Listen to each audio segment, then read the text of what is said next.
வணக்கம் வந்தனம் நமஸ்தே நமஸ்கார் எல்லாருக்கும் இனிய காலை வணக்கம் மக்களே. நான் உங்கள் Sanju. Welcome to Sanju current affairs. இன்னைக்கு இந்த வீடியோவில் நம்ம என்ன பார்க்க போகிறோம் அப்படின்னா நவம்பர் 8ஆம் தேதியுடைய கரண்ட் அஃபேர்ஸ் தான் மக்களே பார்க்க போகிறோம். எல்லாருக்கும் ஹாப்பி மார்னிங்.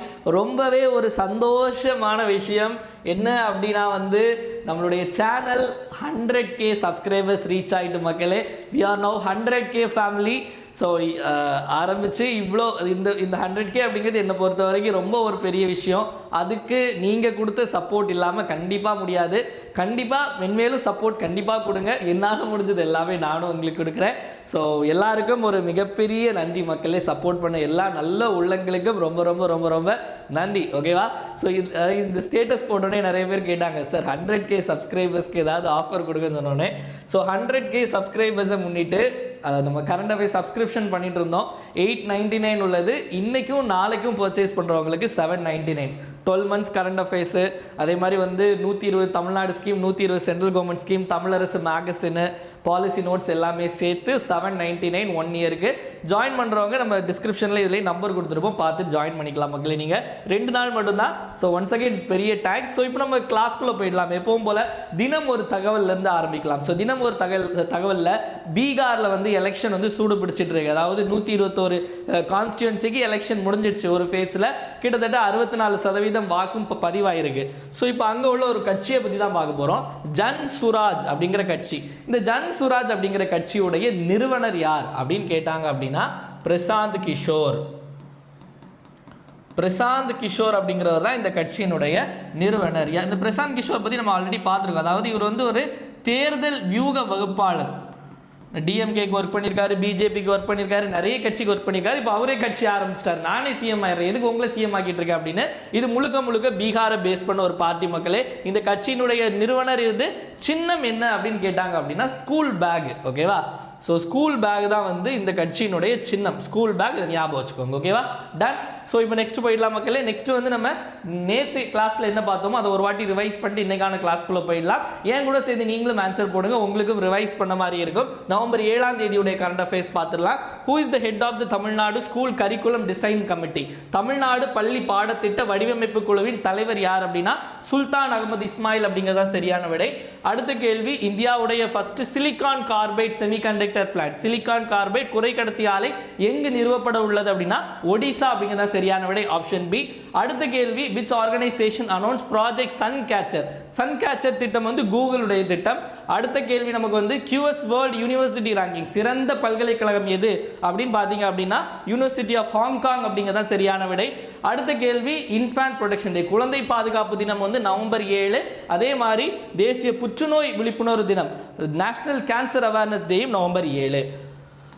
இப்போ இன்னைக்கான கரண்ட் அஃபேர்ஸ்க்குள்ள போயிடலாம் மக்களே. நவம்பர் 8ஆம் தேதிக்கான கரண்ட் அஃபேர்ஸ் முதல்ல நேஷனல் நியூஸ்ல இருந்து பார்த்துடலாம். நேஷனல் நியூஸ்ல எடுத்த உடனே என்ன அப்படின்னா அப்படியே முதல்ல எடுத்தோடனே அப்படியே நம்ம ஒரு தேசப்பற்று மிக்க ஒரு செய்தி தான் பார்க்க போறோம். ஆல்ரெடி இந்த செய்தி பார்த்துருக்கோம். நம்மளுடைய தேசிய கீதம் என்ன, தேசிய பாடல் என்ன? டக்குன்னு கன்ஃபியூஸ் ஆகிற மாதிரி இருக்கா? தேசிய கீதம் என்ன, தேசிய பாடல் என்னன்னு கன்ஃபியூஸ் பண்ணிக்காதீங்க. நேஷனல் ஆந்தம், தேசிய கீதம் அப்படிங்கிறது ஜனகணமன. நமக்கு ஸ்கூலில் அசம்பிளி முடிச்சோடனே கடைசியாக போடுவாங்கல்ல ஜனகணமன, அதுதான் தேசிய கீதம். ஓகேவா? அதே மாதிரி தேசிய பாடல் நேஷனல் சாங்னா வந்தே மாதரம், அது எங்கேயும் போடுறது கிடையாது. ஓகேவா? ஸோ இப்போ நம்ம அந்த வந்தே மாதரம் எழுதி 150 வருடங்கள் ஆச்சு. அதை ஒரு பெரிய செலிப்ரேஷனாக கல்கத்தாவில் பண்ணியிருக்காங்க. மோடி, நம்மளுடைய பிரதமர் மோடி அவர்களும் கலந்துக்கிட்டாரு. என்ன அப்படிங்கறத டீடைலா பார்த்துடலாமா? when was the Vande Mataram song written? Vande Mataram பாடல் எப்போது எழுதப்பட்டது? முதல்ல யார் எழுதுனாங்க? பங்கிம் சந்திர சாட்டர்ஜி. ஸோ எழுதுனவர் பேர் நல்லா மறந்துடாதீங்க, பங்கிம் சந்திர சாட்டர்ஜி. ஓகேவா? ஸோ இந்த சாட்டர்ஜி தான் என்ன பண்ணியிருக்காரு அப்படின்னா இந்த பாடலை எழுதியவர், இப்பாடலை பாடியவர் விஜய் மாதிரி, இப்பாடலை எழுதியவர் இவர் தான் பங்கிம் சந்திர சாட்டர்ஜி.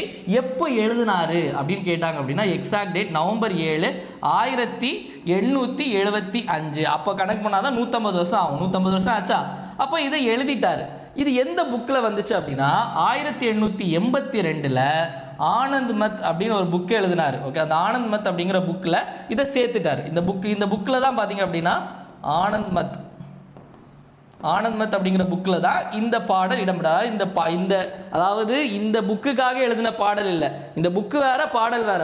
இந்த பாடலை வந்து இந்த புக்கில் வந்து சேர்த்துட்டாரு. இந்த பாடல் அதாவது நம்ம தேசிய பாடல் வந்து என்ன மொழியில் எழுதப்பட்டிருக்கு அப்படின்னா சமஸ்கிருதமும் பெங்காலியும் சேர்ந்து ஒரு கலவையாக எழுதியிருப்பாரு. சமஸ்கிருதம் பெங்காலியும் சேர்ந்த ஒரு கலவையாக எழுதியிருப்பாரு. இந்த பாடலுக்கு வந்து இசையமைத்தவர் யார் அப்படின்னு பார்த்தீங்க அப்படின்னா யதுநாத் பட்டாச்சாரியா. இசை அதாவது டியூன் போட்டது யாரு அப்படின்னு பார்த்தீங்க அப்படின்னா யதுநாத். ஓகேவா, யதுநாத் பட்டாச்சாரியா அப்படின்னு யதுநாத் அப்படின்னு ஞாபகம் வச்சுக்கோங்க. ஓகேவா, யதுநாத் பட்டாச்சாரியா. ஓகேவா, டியூன் போட்டது இவர் தான். அப்போ இதை முதல்ல யார் பாடினா, எங்க பாடினாங்க அப்படிங்கிற கேள்வி கேட்கலாம்.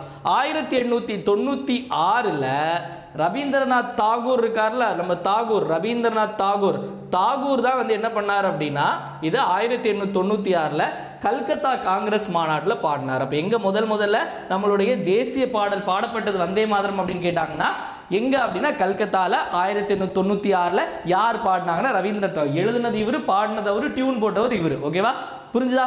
ஓகே. ஸோ அடுத்தது இந்த 1907 வந்துருங்க. 7 வந்து ஒரு பேர் கேள்விப்பட்டிருப்பீங்க, மேடம் பிகாஜி காமா. மேடம் பிகாஜி காமா அப்படிங்கிற ஒரு பேர் கேள்விப்பட்டிருக்கீங்களா? பிகாஜி காமா. இந்த பிகாஜி காமா அப்படிங்கிறவங்க வந்து நம்ம எல்லாருக்கும் தெரியும், இந்தியாவுக்கு வெளியே முதல்ல இந்தியன் பிளாக், நம்மளுடைய ட்ரை கலர் பிளாக், மூவர்ண கொடியை ஏற்றிருப்பாங்க. எங்கே ஏற்றிருப்பாங்க அப்படின்னா ஸ்டட்ஃபோர்ட் அப்படிங்கிற இடம். இது எங்கே இருக்குது அப்படின்னா ஸ்டட்கார்ட் அப்படிங்கிற இடம். இது எங்கே இருக்குது அப்படின்னா பெர்லினில். ஸோ பெர்லினில் வந்து அதாவது இந்தியாவுக்கு வெளியே முதல்ல ஒரு நம்மளுடைய மூவர்ண கொடியை ஏற்றியது யார் அப்படின்னா மேடம் பிகாஜி காமா. எங்கே ஏற்றிருப்பாங்க அப்படின்னா பெர்லினில் ஏற்றிருப்பாங்க. அந்த மூவர்ண கொடியில் வந்தே மாதரம் அப்படிங்கிற ஸ்லோகனும் எழுதியிருந்து, அந்த மூவர்ண கொடியில் வந்தே மாதரம் அப்படிங்கிற ஸ்லோகன் எழுதியிருந்து. ஸோ இந்த இப்படி இருந்த இதை வந்து நம்மளுடைய கான்ஸ்டியூண்ட் அசம்பிளியில் வந்து எப்போ அடாப்ட் பண்ணாங்கன்னு ஞாபகம் இருக்கா? நம்ம கூட பார்த்தோம் 24 ஜனவரி 1950 வந்து இதை நம்மளுடைய அரசியலமைப்பு சட்டசபை நமக்கு இது பண்ணாங்கல்ல, கான்ஸ்டியூண்ட் அசம்பிளியில் இதை தேசிய பாடலாட்டு, நேஷனல் சாங் ஆட்டு அடாப்ட் பண்ணிட்டாங்க. இப்போ இன்னொரு கேள்வி, அதாவது நேஷனல் ஆந்தம் பெருசா, நேஷனல் சாங் பெருசா, தேசிய கீதம் கெத்தா இல்லை தேசிய பாடல் கெத்தானா? ரெண்டுமே ஈக்குவல் தான். ஓகேவா, ஸோ ரெண்டுமே ஈக்குவல் அப்படிங்கிறதா சரியான விடை. அதே மாதிரி பார்த்தீங்க அப்படின்னா ஆனால் வந்து ஒரு முக்கியமான விஷயம் என்ன அப்படின்னா வந்து ஜனகணமன எல்லா ஃபங்க்ஷன்லையும் வந்து இறுதியில் வந்து கண்டிப்பாக வந்து பாடப்பட வேண்டும். ஓகேவா, ஆனால் வந்து நமக்கு தேசிய பாடலான வந்தே மாதரம் பாடப்பட வேண்டும் அப்படிங்கிற அவசியம் கிடையாது. இதை ஞாபகம் வச்சுக்கோங்க. ஏதாவது ஒரு பாயிண்டா உங்களுக்கு கொடுத்தாங்க அப்படின்னா சரியா இல்லையா அப்படிங்கிறத போடுறதை நீங்கள் தெரிஞ்சு வச்சுக்கணும். ஓகேவா, கிளியரா? ஒரே நேரத்தில் எங்கள் மூலமும் சவுண்ட் வருது. ஓகே, அப்போ 1875. அதே மாதிரி இன்னொரு விஷயம், இது 150 வருஷம் ஆச்சா? அதே மாதிரி இன்னொரு விஷயம், நமக்கு இந்திய ஹாக்கி சம்மேளனம், அதாவது இந்தியன் ஹாக்கி ஃபெடரேஷன் ஒன்று இருக்கு. Indian hockey federation. ஓகேவா, அதாவது இந்திய ஹாக்கி சம்மேளனம் அப்படின்னு தமிழில், அது 1925 ஆரம்பிக்கப்பட்டது. அப்போ இது எத்தனை வருஷம் ஆச்சு? அப்போ இந்தியாவுக்கு வந்து ஹாக்கி அப்படிங்கிறது இதாகி 100 வருடங்கள் ஆச்சு. அப்போ ஹாக்கி 100 வருஷம் ஆச்சு, வந்தே மாதரம் 150 வருஷம் ஆச்சு. இதெல்லாம் நோட் பண்ணி வச்சுக்கோங்க. எக்ஸாம் பாயிண்ட் ஆஃப் வியூவில் நமக்கு கேள்வியாக கேட்கறதுக்கான வாய்ப்புகள் இருக்குது. ஓகேவா, அடுத்தது ஸோ நெக்ஸ்ட் பார்த்தீங்க அப்படின்னா அழகாக இருக்குல்ல பார்க்கவே. ஸோ இது வந்து தேசிய பூங்கா, இவ்வளோ அழகாக இருந்து நல்லா மெயின்டைன் பண்ணனால தான் இதுக்கு ஒரு இது கொடுத்துருக்காங்க. என்ன அப்படிங்கிறத சொல்கிறேன். இப்போ நமக்கு வந்து ஸ்கூலில் வந்து நம்ம வந்து எக்ஸாம் ஆன்சர் ஷீட்லாம் நம்ம டெஸ்ட் எழுதுவோம். ஸோ நம்ம சில பேப்பரில் மட்டும் குட் அப்படின்னு போடுவாங்க, இல்லை வி குட் அப்படின்னு போடுவாங்க சின்ன வயசுலலாம். ஸோ அந்த மாதிரி இந்தியாவில் நிறைய யுனெஸ்கோ பாரம்பரிய தலங்கள் இருக்குது. ஓகேவா, யுனெஸ்கோ வேர்ல்டு ஹெரிட்டேஜ் சைட்ஸில் இந்த ஒரு இடத்துக்கு மட்டும்தான் IUCN அப்படிங்கிற நிறுவனம் குட் அப்படின்னு போட்டிருக்கு. வேறு எதுவுமே போடலை. ஓகேவா, சொல்கிறதுக்கு எதுவும் இல்லை அப்படிங்கிற மாதிரி விட்டுட்டாங்க. இது என்ன தேசிய பூங்கா அப்படின்னா கஞ்சன்ஜங்கா. ஸோ கஞ்சன்ஜங்கா, இது ப்ரொனவுன்ஸ் பண்ணுறது கஞ்சன்ஜங்கா.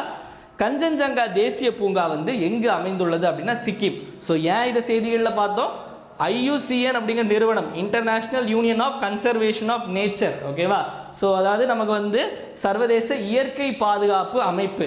இது வந்து என்ன சொல்லியிருக்காங்க அப்படின்னா குட் அப்படின்னு சொல்லியிருக்காங்க. ஓகேவா, இது எங்கே இருக்குன்னா சிக்கிம். அதே மாதிரி இதனுடைய இன்னொரு சிறப்பம்சம் அப்படின்னா இந்தியாவுடைய ஃபர்ஸ்ட், அதாவது நான் இது சொன்னேன் என்ன அப்படின்னா இது வந்து யுனெஸ்கோவுடைய உலக பாரம்பரிய தளத்தில் ஒன்று, யுனெஸ்கோவுடைய வேர்ல்டு ஹெரிட்டேஜ் சைட்டில் ஒன்றுன்னு சொன்னேன்னா இதனுடைய சிறப்பம்சம் என்ன அப்படின்னா இது வந்து மிக்சட் கேட்டகரியில் இருக்கக்கூடிய ஒன்று. அதாவது ஃபஸ்ட்டாக கலப்பு பிரிவில் இருக்கக்கூடிய ஒரே ஒரு பிளேஸ் எது அப்படின்னா இந்த கஞ்சன்ஜங்கா தேசிய பூங்கா சிக்கிமில் இருக்குது. ஓகேவா? ஸோ அது மட்டும் இங்கே வந்து அதாவது இது வந்து ஃபுல் அண்ட் ஃபுல்லி வந்து அந்த சிக்கிம் நேபாள் பார்டரில் இருக்கக்கூடியது ஃபுல்லாகவே வந்து பனிப்பாறைகள் இந்த மாதிரி தான் இருக்கக்கூடிய ஒரு விஷயம். அதில் வந்து நிறைய பனிப்பாறைகள் கிளேஷியர்ஸ் அப்படிங்கிறது இருக்குது. அதில் முக்கியமாக செமு அப்படிங்கிற ஒரு கிளேஷியரும் இங்கே இருக்குது. செமு அப்படிங்கிற கிளேஷியர் பனிப்பாறை, இந்த செமு பனிப்பாறை எங்கே இதுக்குள்ளே தான் இருக்குது, அதே ஞாபகத்தில் வச்சுக்கோங்க. ஓகேவா? இது நம்ம ஹிமாலயாஸுடைய ஒரு பயோடைவர்சிட்டி ஹாட்ஸ்பாட்லேயும் ஒரு பகுதி, ரொம்ப முக்கியமான ஒரு ஸ்பாட் தான் இந்த கஞ்சன்ஜங்கா தேசிய பூங்கா. ஓகேவா? அப்போ கஞ்சன்ஜங்கா பற்றி புரிஞ்சா? அதே மாதிரி இன்னொரு விஷயம் சொல்லணும்னு நினச்சேன். நம்மளுடைய தமிழ்நாட்டில் சென்னையில் இந்த ராஜீவ்காந்தி அரசு மருத்துவமனைன்னு ஒன்று இருக்குது. சென்ட்ரலுக்கு ஏத்தாப்புலேயே இருக்கும். சென்னையில் இருக்கவங்களுக்கு தெரியும், மற்றவங்களுக்கு சென்னையில் இருக்கக்கூடிய ஒரு முக்கியமான ஒரு பெரிய கவர்மெண்ட் ஹாஸ்பிட்டலில் ராஜீவ்காந்தி அரசு மருத்துவமனை.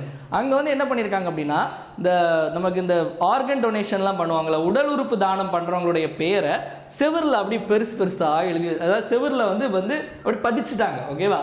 அதனுடைய பெயர் என்ன அப்படின்னா தியாகச்சுவர் அப்படின்னு வச்சுருக்காங்க. ஸோ தியாகச்சுவர் உண்மையிலே தியாகச்சுவர் தான். ஓகேவா? ஸோ இது ரொம்ப ஒரு வித்தியாசமான ஒரு பிடிச்ச ஒரு விஷயமா வந்து உங்களை ஷேர் பண்ணணும்னு நினச்சேன். அதே மாதிரி இன்னொரு விஷயம் நம்ம தமிழ்நாட்டில் பயங்கரமாக ஒன்று பண்ணியிருக்காங்க. என்ன அப்படின்னா, செப்டம்பர் 27 குரூப் 2 எக்ஸாமுக்கு முந்தின நாள் என்ன நடந்துச்சுன்னு உங்கள் எல்லாருக்கும் ஞாபகம் இருக்கும். கரூரில் ஒரு 41 பேர் மரணம். ஓகேவா? அந்த கூட்ட நெரிசலில் சிக்கி. ஸோ அதுக்கப்புறம் வந்து சுப்ரீம் கோர்ட் எல்லாமே சொல்லிட்டு இருந்தாங்க, நீங்கள் கரெக்டாக ஒரு ஸ்டாண்டர்ட் ஆப்ரேட்டிங் ப்ரொசீஜர்ஸ் ஃபார்ம் பண்ணுங்க அப்படின்னு சொல்லிட்டு, அதன்படி இப்போ வந்து ஸ்டாண்டர்ட் ஆப்ரேட்டிங் ப்ரொசீஜர்ஸ் வந்து ஃபார்ம் பண்ணியிருக்காங்க. அதாவது சில இதெல்லாம் சொல்லியிருக்காங்க. அதாவது இவ்வளோ கூட்டம் கூடுனா, அதாவது என்னெல்லாம் சொல்லியிருக்காங்கன்னா 50,000 பேருக்கு மேலே கூட்டம் கூடுனா 20 லட்ச ரூபா வந்து டெபாசிட் பண்ணுமா. அதாவது செக்யூரிட்டி வைப்பு தொகை மாதிரி டெபாசிட் அப்படிங்கிறது வைக்கணும். இந்த மாதிரி ஒவ்வொரு க்ரைட்டீரியாவும் ஒவ்வொன்று கொடுத்துருக்காங்க. ஓகேவா? அதாவது 5,000லேருந்து 10,000னா அதாவது 5,000க்கு மேலே 5,000 to 10,000னா 1 லட்சம். அடுத்தது வந்து 10,000 to 20,000னா வந்து 2 லட்சம் 3 லட்சம். அதுக்கடுத்து வந்து அடுத்தது வந்து 20,000லேருந்து இவ்வளோ அப்படின்னா வந்து உங்களுக்கு வந்து 8 லட்சம். இப்படி வந்து 20 லட்சம் வரைக்கும் வைப்பு தொகையாக வைக்கணும். ஏதாவது சேதம் ஏற்பட்டுச்சுன்னா இதுலேருந்து காசை எடுத்துக்க வேண்டியதான். அதே மாதிரி வந்து இந்த நமக்கு கரூரில் தெரியும், அடிப்படை வசதி அப்படிங்கிறதே இல்லை. அதாவது தண்ணி இந்த மாதிரி நிறைய விஷயங்கள் இல்லை. இதை பார்த்துக்கிறதுக்குன்னே அந்த கட்சியிலேருந்து ஒரு ஆளை போடணும், அவங்களுடைய கான்டாக்ட் நம்பர்லாம் ஷேர் பண்ணணும்னு சொல்லிட்டாங்க. அதே மாதிரி அந்த கூட்டத்தை ஒழுங்குபடுத்துறதுக்காக ஒரு குழு அமைக்கணும், அதனுடைய தலைவர் யாருன்னு எங்களுக்கு தெரியணும் கவர்மெண்ட்டுக்கு. அதே மாதிரி வந்து அனுமதிக்கப்பட்ட இடங்களில் வந்து 10 நாள்லேருந்து 15 நாளைக்குள்ள முன்னாடி பெர்மிஷன் வாங்கணும். அதே மாதிரி ஒரு அனுமதிக்கப்படாத சில இடங்கள் இருக்கும்ல, புதுசாக ஒரு இடத்துல கேட்குறாங்க அப்படின்னா ஒரு 21 நாளைக்கு முன்னாடியே வந்து நீங்கள் பெர்மிஷன் கேட்டிருக்கணும் அப்படிங்கிற சொல்லியிருக்காங்க. நிறைய விஷயம் இந்த மாதிரி ஒன்று நிறைய விஷயங்கள். அதாவது வந்து பொதுமக்களை வந்து 2 மணி நேரத்துக்கு மேலே காக்க வைக்கக்கூடாது, வெயிட் பண்ண வைக்கக்கூடாது. இந்த மாதிரி அதாவது இந்த மாதிரி நிறைய விஷயங்கள் இது கடைபிடித்தாங்க அப்படின்னா நல்லது. பட் இந்த வைப்பு தொகைக்கு வந்து எல்லாருமே வந்து எதிர்ப்பு தெரிவிக்கிறாங்க. அப்போ போராட்டம் பண்ணணும் அப்படின்னா வந்து காசு கொடுத்து தான் பண்ணணுமா அப்படின்னு. இது வந்து மத நிகழ்ச்சிகள், கலாச்சார நிகழ்ச்சிகள், மாநில அரசு மத்திய அரசினுடைய ஃபங்க்ஷன்ஸ்க்கு இது செட் ஆகாது. ஓகே? இது வந்து இது பொருந்தாது. உங்களுக்கு முழுக்க கட்சி கூட்டம், ஆர்ப்பாட்டம், போராட்டம், ரோட் ஷோ, பொதுக்கூட்டம், மாநாடு, இது எல்லாத்துக்கும் தான் செட் ஆகும். ஓகேவா? இது வந்து எக்ஸாம் பாயிண்ட் ஆஃப் வியூ அந்த அளவுக்கு பெரிய அளவு இம்பார்ட்டன்ட் இல்லை. பட் தெரிஞ்சுக்கோங்க, எங்கேயா கேட்டால் கூட நமக்கு ஆன்சர் போட இருக்கும். நான் இது டீட்டெயிலாக நம்ம வந்து இன்க்ளூட் பண்ணிடுவோம். ஓகேவா? மெட்டீரியலில் இது புரிஞ்சுதுல? அடுத்து ஸோ நெக்ஸ்ட் பார்த்தீங்க அப்படின்னா இன்டர்நேஷனல் நியூஸில் பார்த்தீங்க அப்படின்னா ஒரு முக்கியமான மாநாடு. இதில் ஒரு நகைச்சுவையான விஷயமும் இருக்குது. என்ன அப்படின்னு சொல்கிறேன். அதாவது COP30, அதாவது யூஎனுடைய கிளைமேட் சேஞ்ச் கான்ஃபரன்ஸ் அப்படிங்கிறது நவம்பர் 10லேருந்து 21 டேட்டும் நோட் பண்ணி வச்சுக்கோங்க. டேட்லாம் கூட சில எக்ஸாம்பிள் கேட்குறாங்க. இப்போ 10லேருந்து 21 வரைக்கும் யூஎன் கிளைமேட் சேஞ்ச் கான்ஃபரன்ஸ் அப்படிங்கிறது கண்டக்ட் பண்ணுறாங்க. எங்கே கண்டக்ட் பண்ணுறாங்க அப்படின்னு சொல்லி பார்க்கலாம்.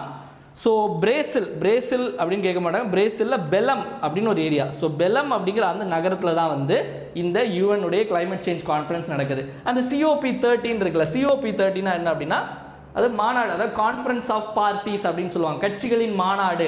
இந்த COP13 இருக்குல்ல, COPனா கான்ஃபரன்ஸ் ஆஃப் பார்ட்டிஸ் அப்படின்னு அர்த்தம். ஓகேவா? ஸோ நம்ம TNPSCக்கு ஒரு மோசமான பழக்கம் உண்டு. என்ன பழக்கம் அப்படின்னா, நம்ம இந்த வருஷத்துக்குள்ளே படிச்சுட்டு போயிடும் COP30 UN climate change conference 2025 பெலமில் நடக்கு அப்படின்னு சொல்லிட்டு. ஆனால் பெலம் பிரேசிலில் நடக்கு அப்படின்னு அவன் திடீர்னு என்ன கேட்பான் அப்படின்னா 2024 மாநாடு எங்கே தம்பி நடத்துனீங்க அப்படின்னு கேட்பான். ஆனால் நம்ம கிளியராக போகணும். 2024 மாநாடு எங்கே அப்படின்னா பக்கு. ஓகேவா? ஸோ பக்கு எங்கே இருக்குது அப்படின்னா அசர்பைஜான் அப்படிங்கிற நாட்டு இருக்குது. அந்த அசர்பைஜான் நாட்டில் உள்ள பக்கு அப்படிங்கிற இடத்துல தான் 2024க்கான ஐநாவினுடைய காலநிலை மாற்ற மாநாடு நடைபெற்றது. ஓகேவா? நோட் பண்ணிக்கோங்க. ஸோ எப்போவுமே வந்து நிறைய பேர் கேட்பீங்க, முன்னாடி உள்ள கொஸ்டின்லாம் வந்து முன்னாடி பழைய வருஷங்கள்லாம் படிக்க வேண்டாம், அங்கங்கே நம்ம சொல்லுவோம், அதை நோட் பண்ணிக்கோங்க.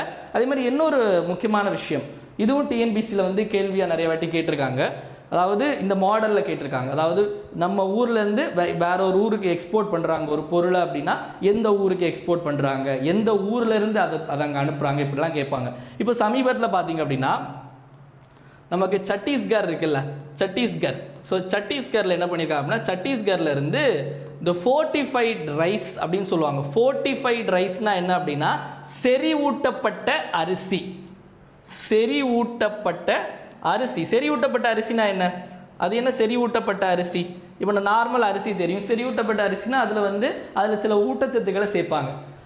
கொஞ்சம் டீட்டெயிலாக சொல்லணும் அப்படின்னா அதாவது எஃப்ஆர்கே அப்படின்னு சொல்லுவாங்க. எஃப்ஆர்கே அப்படின்னா ஃபோர்ட்டிஃபைடு ரைஸ் கர்னல் அப்படின்னு சொல்லுவாங்க. அதாவது செறிவூட்டப்பட்ட அரிசி தானியங்கள். செறிவூட்டப்பட்ட அரிசி தானியங்கள் என்ன அப்படின்னா அதாவது அயன், ஃபாலிக் ஆசிட், ஃபாலிக் அமிலம், அப்புறம் விட்டமின் B12. ஓகேவா? இந்த மூணையும் சேர்த்து இந்த எஃப்ஆர்கே, இந்த மூணு சேர்த்து தான் இந்த எஃப்ஆர்கே அப்படின்னு சொல்லப்படக்கூடியது. அதாவது இந்த மூணு iron, folic acid, vitamin B12 சேர்ந்து கலந்துப்பாங்க.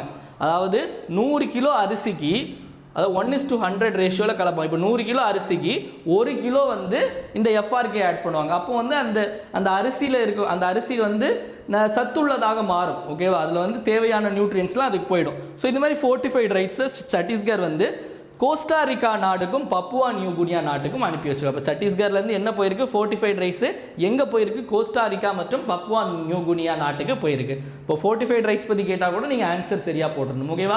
டன். ஸோ ஒவ்வொரு விஷயம் படிக்கும். சில விஷயங்கள் நான் டெப்த்தாக எடுப்பேன். அந்த விஷயங்கள் எங்கேயாவது கேள்விகள் கேட்பாங்க நமக்கு தோணுனாலும் நான் டெப்த்தாக எடுப்பேன். சில விஷயங்கள் மேலாப்பில் விட்டுறேன். மேலாப்பில் விட்டது மேலாப்பில் இருக்கட்டு, கேள்வி கேட்டால் கூட ஃப்ளூக்கில் போட்டுடலாம். ஓகேவா? ஸோ அடுத்தது போயிடலாமா? நெக்ஸ்ட்டு பார்த்தீங்க அப்படின்னா கொஞ்ச நாள் முன்னாடி ஒரு புயல் பார்த்தோம். ஜமைக்காவை போட்டு புரட்டி போச்சுன்னு. இப்போ மறுபடியும் பார்த்தீங்க அப்படின்னா பிலிப்பைன்ஸ் நாட்டில் ஒரு மிக கோரமான ஒரு புயல். ஓகேவா? அதாவது கிட்டத்தட்ட 200 பேர்கிட்ட இறந்துட்டாங்க புயலில். அதாவது புயல் மலையில் 200 பேர் இறந்துட்டாங்க. அது பிலிப்பைன்ஸே ஒரு மாதிரி புரட்டி போட்டுடு. அது காலநிலை மாற்றத்துக்கு மாநாடு அங்கே ஒரு விஷயம் சொல்லணும்னு சொன்னேன்ல. அதாவது பிரேசிலில் முக்கியமாக நம்ம உலகத்தினுடைய ஒரு ஒரு லங்ஸ் மாதிரி அந்த அமேசான் காடுகள். ஓகே, நுரையீரல் மாதிரி உள்ளது அமேசான் காடுகள். அந்த அமேசான் காட்டில் கொஞ்சம் இடத்த எடுத்து தான் கொஞ்சம் அங்கோட கொஞ்சம் மரத்தை வெட்டி தான் அந்த மீட்டிங்கே போடுறானுங்க. கேட்டால் காலநிலை மாற்ற மாநாடாம். ஸோ இப்படி இருக்கும்போது இந்த மாதிரி நிறைய புயல் நிறைய விஷயங்கள் நடக்கும். பனிப்பாறை உருகிறது. ஸோ அப்படி பிலிப்பைன்ஸ் ரொம்ப பாதிக்கப்பட்டிருக்கு. இந்த புயலுடைய பேர் கால்மேகி. ஸோ கால்மேகி அல்லது கல்மேகி புயலால் பாதிக்கப்பட்ட நாடு அது. டைஃபூன்னு சொல்லுவாங்க. ஸோ நான் சொன்னேன்ல இப்போ இங்கே டைஃபூன்னு சொல்லுவாங்க. அங்கே நம்ம பார்த்தோம் ஹரிக்கேன் மெலிசா. ஸோ மெலிசா புயல் நம்ம பார்த்தோம், ஞாபகம் இருக்கும்னு நினைக்கிறேன். ஸோ இந்த மெலிசா அப்படிங்கிற புயல் ஜமைக்காவை போட்டு தாக்குச்சு. ஸோ இது பிலிப்பைன்ஸை போட்டு அடி நடிக்குது பாவம். இப்போ நம்ம ஊரில் அந்த அளவுக்கு இல்லை. நல்ல வேலை மோந்தாலாம் வந்துச்சு, அப்படியே மோந்து பார்க்காமலே போயிடுச்சு. அதனால் பிரச்சனை இல்லை. இல்லைன்னா மோந்தாலாம் ஏதாவது நான் ஆந்திரா சைடில் அதாவது பொருள் சேதங்கள் ஏற்படுது. தலைவர் உயிர், அதாவது எல்லாமே சேதம் தான். உயிர் சேதத்தை கம்பேர் பண்ணும்போது அந்த எந்த ஒரு சேதமே ஒரு பெரிய சேதம் அப்படிங்கிறது இல்லை.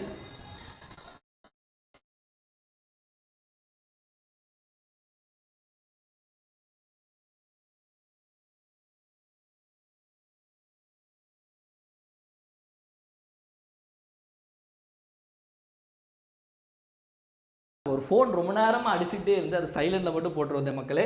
ஸோ அடுத்தது போயிடலாம். ஸோ நெக்ஸ்ட்டு பார்த்தீங்க அப்படின்னா அவார்ட்ஸ் போயிடலாம். அவார்ட்ஸில் பார்த்தீங்க அப்படின்னா இது டைரக்டான ஒன்லைனர். ஸோ இவரை முன்னாடியே பார்த்துருப்போம். இந்த ஃபிஜி நாட்டினுடைய உயரிய விருதுலாம் வாங்கியிருப்பார். அதாவது குரு ஸ்ரீ ரவிசங்கர் அப்படின்னு சொல்லுவாங்க.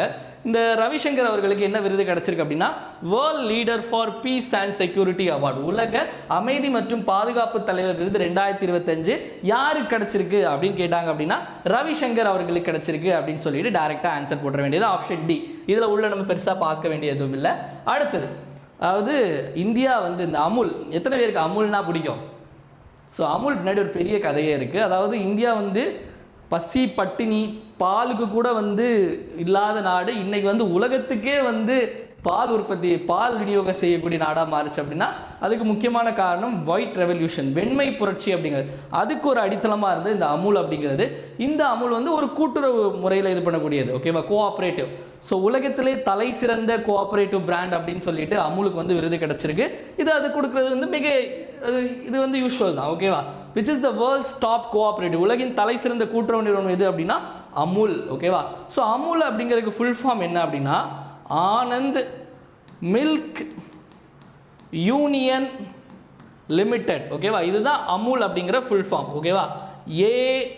AMUL அமுல், ஓகேவா. இந்த அமுல் அப்படிங்கிறது 1946 உருவாக்கப்பட்டது.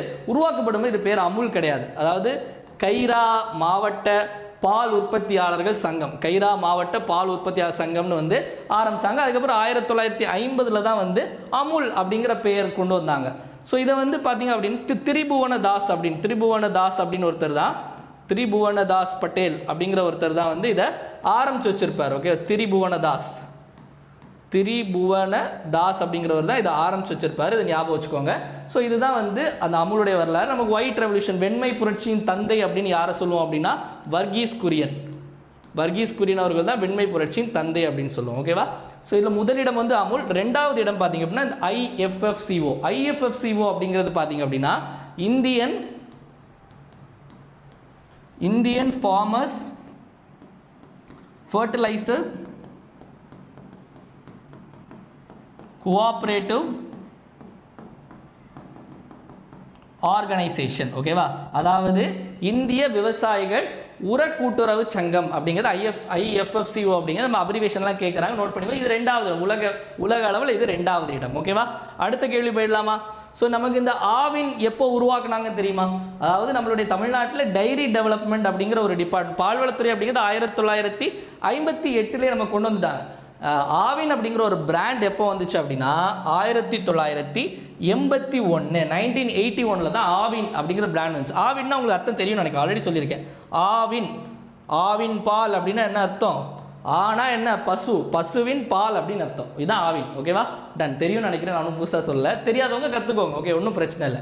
அடுத்தது நெக்ஸ்ட் பார்த்தீங்க அப்படின்னா விளையாட்டு செய்திகளில் பார்த்தீங்க அப்படின்னா நீங்கள் டென்னிஸ் மேட்ச்லாம் பார்க்கணுன்னு அவசியம் இல்லை, ஆனால் இவரை பற்றி கண்டிப்பாக தெரிஞ்சுக்கணும். அதாவது உலகின் நம்பர் 1 டென்னிஸ் வீரர் யானிக் சின்னர்னு சொல்லுவாங்க, Jannik Sinner. So Jannik Sinner is world's number 1 tennis player, உலகின் நம்பர் 1 டென்னிஸ் வீரர். எந்த நாட்டை சேர்ந்தவர் அப்படின்னு கேள்வி கேட்பாங்க. இட்டாலி நாட்டை சேர்ந்த யானிக் சின்னர் தான் வந்து உலகின் நம்பர் 1 டென்னிஸ் பிளேயர், ஓகேவா. அது மாதிரி கேப் வெர்டே அப்படிங்கிறது ஒரு நாடு, ஒரு சின்ன ஒரு தீவு நாடு. இந்த சின்ன நாடு வந்து FIFA 2026, அதாவது FIFA 2026 வேர்ல்டு கப், அதாவது நமக்கு ஃபுட்பால் உலகக்கோப்பைக்கு வந்து வந்து குவாலிஃபை ஆகிருக்கு. கேப் வெர்டே அப்படிங்கிற சின்ன நாடு, இதை ஃபஸ்ட் டைம் குவாலிஃபை ஆகிருக்காங்க, இதை நோட் பண்ணி வச்சுக்கோங்க, ஓகேவா. அடுத்தது இம்பார்ட்டன்ட் டேஸில் வேர்ல்டு ரேடியோகிராஃபி டே, உலக ரேடியோகிராஃபி தினம் அப்படிங்கிறது எப்போ கொண்டாடப்படுது அப்படின்னா நவம்பர் 8ஆம் தேதி. ஏன் நவம்பர் 8ஆம் தேதி? நமக்கு எக்ஸ்ரேஸ் அப்படிங்கிற ஒன்று யார் உருவாக்குனா ஞாபகம் இருக்கு, நம்ம சயின்ஸ் புக்கிலலாம் படிச்சிருப்போம். அதாவது WC ரான்ட்ஜன் அப்படின்னு ஒருத்தரை படிச்சிருப்போம், பேர் கேள்விப்பட்ட மாதிரி இருக்கும். ரான்ட்ஜன் அப்படிங்கிறவர் என்னைக்கு உருவாக்குனார் அப்படி கண்டுபிடிச்சது நவம்பர் 8, 1895. இதுக்காக வந்து அவர் 1901 வந்து இயற்பியலுக்கான ஃபிசிக்ஸ்க்கான நோபல் பரிசு கூட அவர் வாங்கியிருப்பார். ஸோ அதனால் வந்து அந்த நாளை வந்து என்ன பண்ணுறாங்க அப்படின்னா வேர்ல்டு ரேடியோகிராஃபி டே அப்படின்னு சொல்லிட்டு கொண்டாடுறாங்க. இன்னொரு விஷயம் வந்து ஒன்று பார்த்தேன், என்ன அப்படின்னா ஒரு டேட்டா பார்க்கும்போது, அதாவது இந்தியர்கள் வந்து ஒரு இடத்துல ஒரு இண்டெக்ஸில் டாப்பில் இருக்காங்க. என்ன அப்படின்னா அதிகமாக இன்ஸ்டாகிராமில் ரீல்ஸ் பார்க்குறதுல. ஸோ ரீல்ஸ் பயனாளிகள் வந்து அதிகமாக இந்தியாவில் தான் இருக்காங்க. கிட்டத்தட்ட எவ்வளோ அப்படின்னா 38 கோடி, 38.5 crores வந்து அதில் நானும் ஒருத்தன் தான், நீங்களும் ஒருத்தங்க தான். ஸோ இது வந்து அப்படி இருக்குது அப்படிங்க தெரிஞ்சுக்கோங்க, ஓகேவா. டன். நெக்ஸ்ட்டு நம்ம ஆல்ரெடி கரண்ட் அஃபேர்ஸ் சப்ஸ்கிரிப்ஷன் நான் சொன்னது தான். இந்த 2 days வாங்குறவங்களுக்கு வந்து 799, அதாவது Saturday Sunday November 8 and 9 weekly current affairs, monthly current affairs, PDF and test நம்ம ப்ரொவைட் பண்ணிவிடுவோம். 10 தமிழ்நாடு ஸ்கீம் ஒரு மாதத்துக்கு, 10 சென்ட்ரல் கவர்மெண்ட் ஸ்கீம் மாதத்துக்கு, தமிழரசு மேகசினுடைய ஜிஸ்ட்டு, பாலிசி நோட்ஸ்லேருந்து இம்பார்ட்டன்ட் நோட்ஸ் நம்ம தனியாக எடுத்து கொடுப்போம். மெட்டீரியல் தமிழ்லையும் இங்கிலீஷ்லேயே தான் இருக்கும். இது நம்ம ஆல்ரெடி நமக்கு கரண்ட் அஃபேர்ஸ் சப்ஸ்கிரிப்ஷன் முன்னாடி ஜாயின் பண்ண ஸ்டூடெண்ட்ஸ்க்கு தெரியும். 2024 ஸ்டார்ட் பண்ணியிருந்தோம். இது வந்து நமக்கு 2020 நடந்த குரூப் 1, குரூப் 2, 2A மெயின்ஸ் 4ல் இதை தாண்டி கேள்விகள் வரல. 98% கொஸ்டின்ஸ் இதில் தான் வந்துச்சு. அதுக்கான வீடியோ ப்ரூஃப்மே நம்ம வந்து கொடுத்துருப்போம். லாஸ்ட்டாக செப்டம்பர் 28 நடந்த குரூப் 2 ப்ரிலிம்ஸ் எக்ஸாமுக்கான வீடியோவும் போட்டுரும். 17 கொஸ்டின் வந்து அதை பார்த்துக்கலாம். ஸோ இதில் வந்து ஜாயின் பண்ண நினைக்கிறவங்க 7604905977 அப்படிங்கிற இந்த நம்பருக்கு இன்றைக்கும் நாளைக்கும் மட்டும் பே பண்ணுறோம். 799 பே பண்ணிவிட்டு இதே நம்பர் வாட்ஸ்அப் ஸ்க்ரீன்ஷாட் அனுப்பி ஜாயின் பண்ணிக்கலாம். இந்த நம்பர் நான் டிஸ்கிரிப்ஷன்லேயும் கொடுத்துருவேன். மெட்டீரியல் தமிழ்லையும் இங்கிலீஷ்லையும் இருக்கும் மக்களே. சாம்பிள் உங்களுக்கு நான் ஆல்ரெடி காமிச்சிருக்கேன். இந்த மாதிரி தான் இருக்கும். இது வந்து இது நவம்பர் ஃபர்ஸ்ட் வீக் ஆனது. நம்ம கிளாஸில் எடுக்கிற கண்டென்ட், எக்ஸ்ட்ரா பாயிண்ட்ஸு, இந்த மாதிரி நிறைய விஷயங்கள் ஆட் பண்ணி தான் இந்த மெட்டீரியல்ஸ் ரெடி பண்ணியிருப்போம். ஸோ முதல்ல இங்கிலீஷில் இருக்கும், கீழே அடுத்து அப்படியே ஸ்க்ரால் பண்ணிங்க அப்படின்னா தமிழில் இருக்கும். பைலிங்குலாக தான் உங்களுக்கு எல்லாமே வரும். அதே மாதிரி வந்து உங்களுக்கு டெஸ்ட்டு வந்து ஒரு வாரத்துக்கு 25 கேள்வி, எல்லாமே ஸ்டேட்மெண்ட் வைஸு, கரண்ட் அஃபேர்ஸ் சார்ந்த ஜிஎஸ் கேள்விகள், உங்களுக்கு மேக்ஸ் த ஃபாலோயிங், இந்த மாதிரி தான் எல்லாமே இப்போ உள்ள ட்ரெண்ட் படி இருக்கும். இதுக்கான எக்ஸ்ப்ளனேஷனும் கொடுத்துருப்போம். ஜாயின் பண்ண நினைக்கிறவங்க சீக்கிரமாக ஜாயின் பண்ணிக்கோங்க. ஓகேவா? அடுத்து நம்ம வந்து தினம் ஒரு திட்டம் அப்படிங்கிறது பார்ப்போம். தினம் ஒரு திட்டத்தில் இன்னைக்கு பார்க்கக்கூடிய திட்டம் என்ன அப்படின்னா உங்களுடன் ஸ்டாலின் அப்படிங்கிற திட்டம். கண்டிப்பாக கேள்விகள் வரலாம். உங்களுடன் ஸ்டாலின் திட்டம் எப்போ ஆரம்பிக்கப்பட்டது அப்படின்னா ஜூலை 15, 2025. ஓகேவா? எங்கே வச்சு ஆரம்பித்தாங்க அப்படின்னா சிதம்பரத்தில் இதை ஆரம்பித்தாங்க. இது சிம்பிளாக அப்படின்னா மக்கள் குறை தீர்ப்பு முகாம், கேம்பு போடுவாங்கல்ல, ஸ்பெஷல் கேம்பு, அந்த மாதிரி முகாம் நடத்தக்கூடிய திட்டம் தான் வந்து இந்த உங்களுடன் ஸ்டாலின் திட்டம். இது மூலமாக நகர்ப்புறங்களில் பார்த்தீங்க அப்படின்னா நகர்ப்புறங்களில் நமக்கு ஒரு எத்தனை டிபார்ட்மெண்ட், அதாவது 13 டிபார்ட்மெண்ட்டில் உள்ள 43 சர்வீஸ். ஓகே, 13 டிபார்ட்மெண்ட்டில் உள்ள 43 சர்வீஸாக இருக்கட்டும். அதே மாதிரி ரூரல் கிராமப்புறத்தில் 15 டிபார்ட்மெண்ட் மூலமாக 46 கவர்மெண்ட் சர்வீஸ். அதாவது 13 டிபார்ட்மெண்ட் மூலமாக இப்போ வந்து பட்டா சிட்டா இந்த மாதிரி விஷயங்கள், 15 டிபார்ட்மெண்ட் 46 கவர்மெண்ட் சர்வீஸ் நம்ம பெறலாம். இப்போ ஒரு மனு கொடுக்குறோம் அப்படின்னா 45 நாளில் அதுக்கு தீர்வு காணணும். 45 டேஸ் அப்படிங்கிறது. ஓகேவா? டன். அடுத்த கேள்வி, நெக்ஸ்ட் கமெண்ட் யுவர் ஆன்சர் செக்ஷனில் நேற்று கேட்ட கேள்வி. இந்தியாவிற்கு தேவை பூர்ண சுதந்திரம் மற்றும் வேலை வாய்ப்புகள், ஆனால் உயரிய பதவிகள் அல்ல. India wants only Purna Swaraj and not higher powers and more employments. யார் சொன்னது அப்படின்னா ஆனி பெசன்ட் சொன்னாங்க. Option D. இப்போ இன்னைக்கான கேள்வி, Bharati was displaced to dash area due to English intimidation. ஆங்கிலேயர் அச்சுறுத்தல் காரணமாக பாரதி எந்த பகுதிக்கு இடம்பெயர்ந்தார்? Option A Mahe, option B Pondicherry, option C Bombay, option D Kashi. சரியான ஆன்சர் என்ன அப்படிங்கிறத கமெண்ட் செக்ஷனில் கமெண்ட் பண்ணுங்கள். வீடியோ லைக் பண்ணால் பார்த்துருக்கோம், மறக்காமல் லைக் பண்ணிட்டு வீடியோ பாருங்கள் மக்களே. சஞ்சு கரண்ட் அஃபேர்ஸ் அப்படிங்கிற டெலகிராம் சேனல் இருக்குது. இந்த டெலகிராம் சேனல் லிங்க் நான் கீழே டிஸ்கிரிப்ஷனில் கொடுத்துருக்கேன். இல்லை நீங்கள் டெலகிராமில் போய் சஞ்சு கரண்ட் அஃபேர்ஸ்ன்னு டைப் பண்ணாலும் வரும். ஸோ அதில் போய் நீங்கள் அதில் நம்ம டெய்லி கரண்ட் அஃபேர்ஸ் குவிஸ் போடுவோம். ஈவினிங் ஆகும்போது PYQ ஆன ஒரு ஃப்ரீ டெஸ்ட் சீரிஸ் போயிட்டு இருக்கு, அதையும் அட்டன் பண்ணலாம். Dinamani news paper cutting, Hindu news paper cutting, exams, அந்த நிறைய விஷயங்கள் இதில் போஸ்ட் பண்ணுவோம். மறக்காமல் ஃபாலோ பண்ணிக்கோங்க. ஸோ நெக்ஸ்ட் பார்த்தீங்க அப்படின்னா இவ்வளோ நேரம் நிறைய விஷயங்கள் பார்த்தோம். ஒரு டைம் எல்லாத்தையும் ரிப்பீட் பார்த்துலாம். என் கூட சேர்ந்து நீங்களும் ஆன்சர் போடுங்க. வந்தே மாதரம் பாடல் எப்போ 1875 எழுதப்பட்டது. கஞ்சன்ஜங்கா தேசிய பூங்கா சிக்கிமில். அதுக்கடுத்தது ஐநாவுடைய அந்த கிளைமேட் சேஞ்ச் கான்ஃபரன்ஸ் வந்து பிரேசிலில் பெல்லம் அப்படிங்கிற இடத்துல. டைஃபூன் கால்மேகி புயல் வந்து பிலிப்பைன்ஸை போட்டு புரட்டிடுச்சு. இந்த வேர்ல்ட் லீடர் ஃபார் பீஸ், இந்த அவார்டு வந்து ரவிசங்கர் அவர்களுக்கு. டாப் சிறந்த கூட்டுறவு சங்கம் எது அப்படின்னா வந்து அமுல். அடுத்தது நம்பர் 1 டென்னிஸ் பிளேயர் எந்த ஊருக்காரர் அப்படின்னா இட்டாலிக்காரரு. ரேடியோகிராஃபி தினம் வந்து நவம்பர் 8. வீடியோவோட எண்டுக்கு வந்தாச்சு மக்களே. வீடியோ பிடிச்சிருந்தா லைக் பண்ணுங்கள், உங்கள் ஃப்ரெண்ட்ஸ் எல்லாருக்கும் ஷேர் பண்ணுங்கள். வீடியோ யூஸ்ஃபுல்லாக இருந்து நினச்சிங்க அப்படின்னா கமெண்ட் செக்ஷனில் வீடியோ எப்படி இருந்துச்சு அப்படிங்கிறத கமெண்ட் பண்ணுங்கள். ஏன்னா உங்களுடைய கமெண்ட்ஸ் தான் என்னுடைய பூஸ்ட்டு, போனிட்டா, ஹார்லிக்ஸ், மைலோ, காம்ப்ளான் எல்லாமே. அதனால் மறக்காமல் கமெண்ட் செக்ஷனில் கமெண்ட் பண்ணுங்கள். டெலகிராமில் போடுற குவிஸ் எல்லாரும் மறக்காமல் அட்டன் பண்ணுங்கள் மக்களே. மீண்டும் நாளை காலை 7 மணி கரண்ட் அஃபேர்ஸ் கிளாஸ் சந்திப்போம். நன்றி, வணக்கம். இந்த நாள் இனிய நாளாக அமையட்டும். வாழ்க தமிழ், வளர்க தமிழ்நாடு.